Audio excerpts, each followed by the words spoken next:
Seriously, I'm begging you to focus on yourself before it's too late.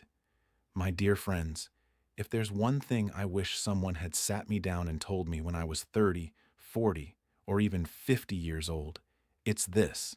Stop spending your entire life trying to become the person everyone else wants you to be.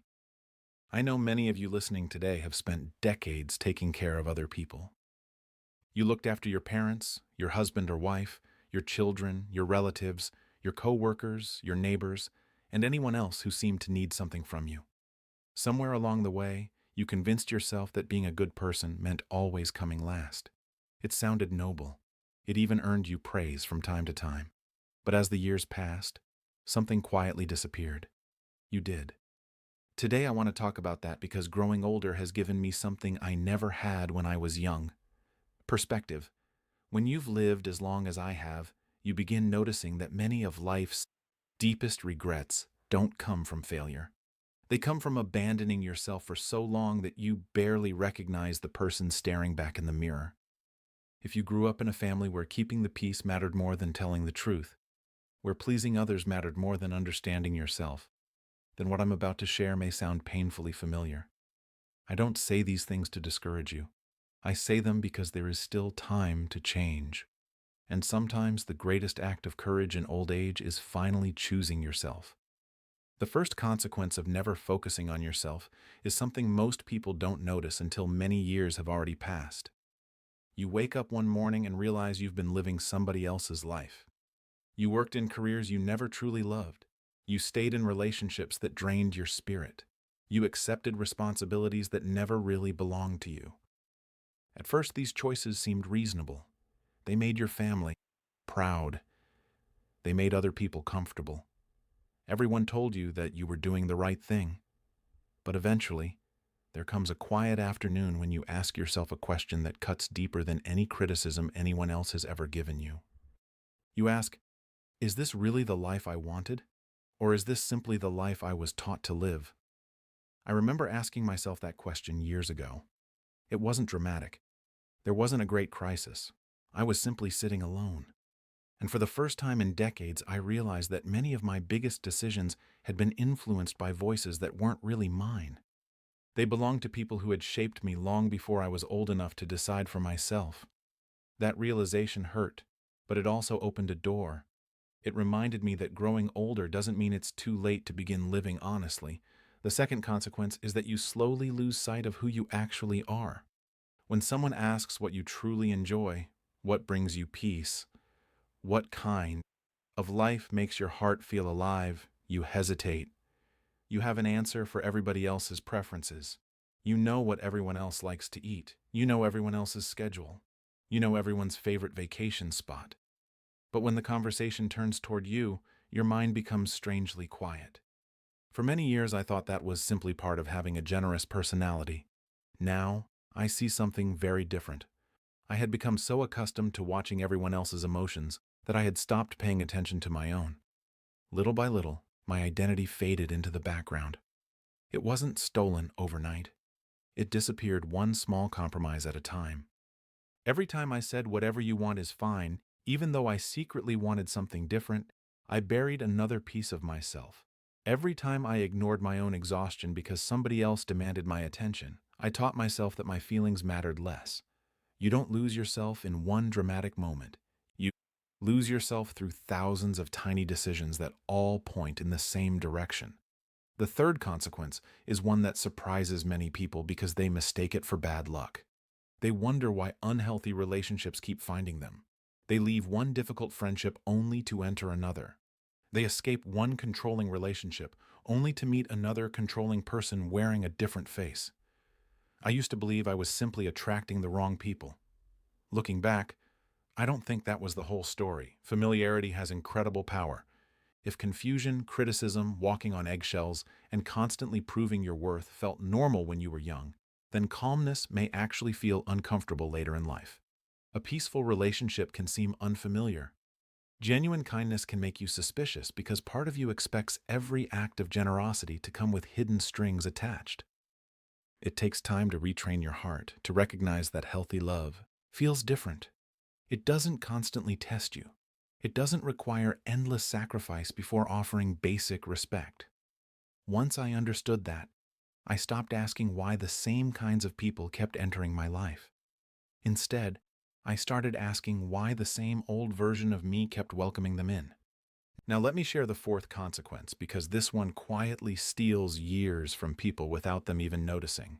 You spend your whole life chasing approval that never lasts. Someone compliments you, and for a few hours you feel wonderful. Then the feeling disappears and you're looking for the next compliment.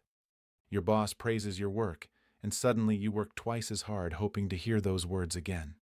A family member finally smiles at you, and you begin bending over backward to keep that smile on their face. Before long, your happiness depends on other people's opinions. And that is a very exhausting way to live. I know, because I lived that way for far too long. I wanted everyone to think well of me. I wanted to avoid disappointing anyone. But here's what age eventually taught me. No amount of outside approval can replace inner peace. If your own heart never believes you are enough, the applause of the entire world will still leave you feeling empty by bedtime. That hunger never ends until you stop asking everyone else to decide your value and begin making peace with yourself instead. The older I become, the more convinced I am that the quiet respect you develop for yourself is worth infinitely more than the loud approval of a crowd. The fifth consequence is one that many older people carry without realizing it. You begin accepting treatment from others that you would never allow someone you love to endure. If you saw your grandchild being spoken to with disrespect, your heart would ache. If you watched a close friend constantly apologizing for things that were never their fault, you would tell them to stop carrying that burden. Yet somehow, when it comes to yourself, the rules become different. You excuse the dismissive comments. You overlook the broken promises. You tell yourself, they're just having a bad day, or maybe I'm expecting too much. I said those same things more times than I care to admit. Looking back, I realize I wasn't protecting the relationship. I was sacrificing myself to preserve it. That's a dangerous habit, because every time you ignore your own boundaries, you quietly teach people that your comfort matters less than theirs. Years pass, and you wonder why you're exhausted. It's because you've spent decades guarding everyone else's well-being while leaving your own front door wide open. One of the greatest lessons old age has given me is this. Kindness without healthy boundaries eventually turns into quiet resentment.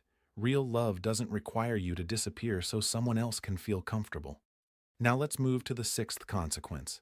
This one unfolds so gradually that many people don't recognize it until retirement, or until the children have grown, or until the house becomes quiet enough for reflection.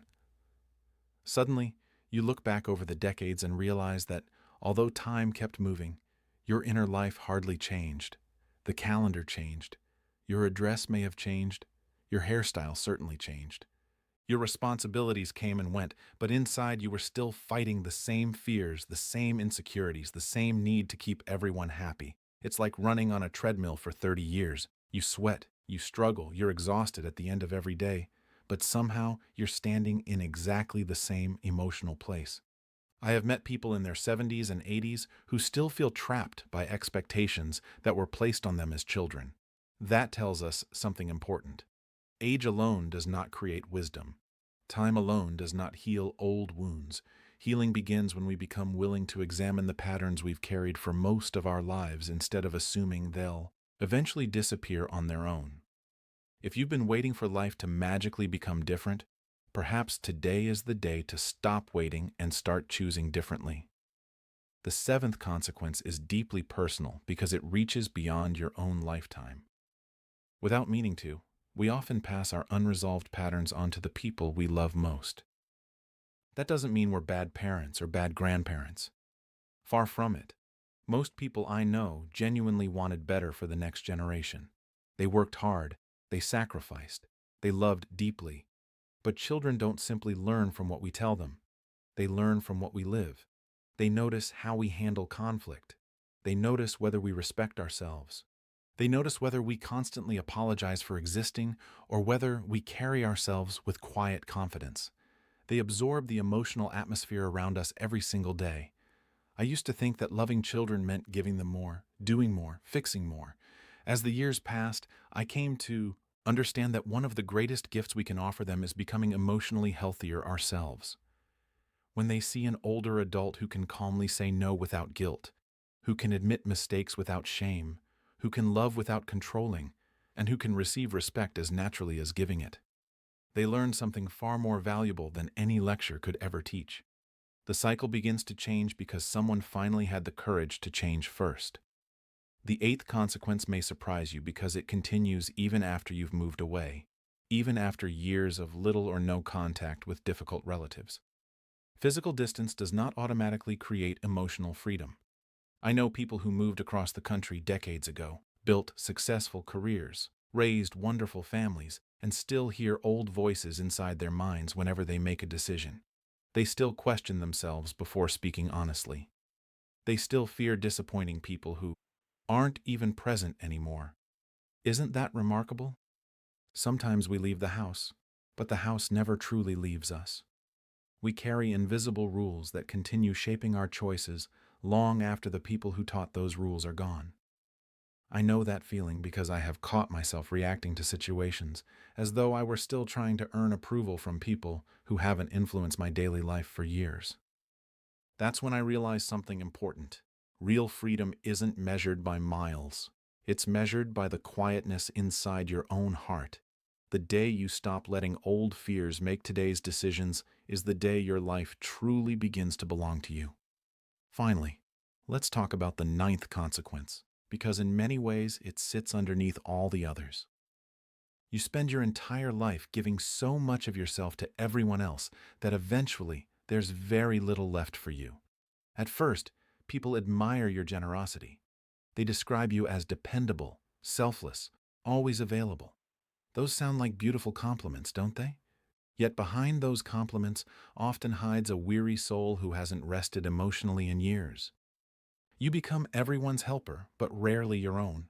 You know how to encourage other people through difficult seasons, but you don't know how to sit quietly with your own heart and ask what it truly needs. The tragedy isn't simply that you become tired.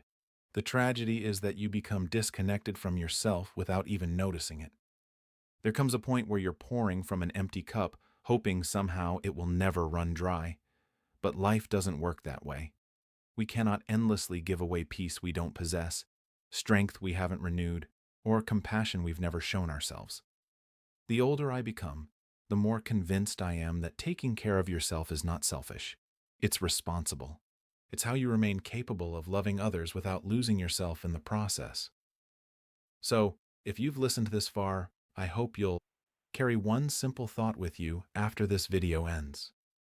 No matter how many birthdays you've celebrated, no matter how many mistakes you believe you've made, no matter how many years you've spent putting yourself at the bottom of the list, today is still a good day to begin livingly. You don't have to become someone new. In many ways, the journey is the opposite. It's about returning to the person you were always meant to be, before fear, obligation, guilt, and endless people-pleasing convinced you otherwise. Start with one honest decision, one healthy boundary, one quiet moment where you ask yourself what you truly need instead of immediately thinking about everyone else. Small steps may not look impressive at first, but over time, they build a life that finally feels like your own. And believe me, after living a long life, I can tell you there is no greater peace than ending your days knowing you lived with honesty instead of merely living to satisfy other people's expectations. Thank you, my dear friends, for spending this time with me today. Your presence means more than you know, and I never take it for granted. I truly hope something we shared today stays with you long after this conversation is over. Please take gentle care of yourself.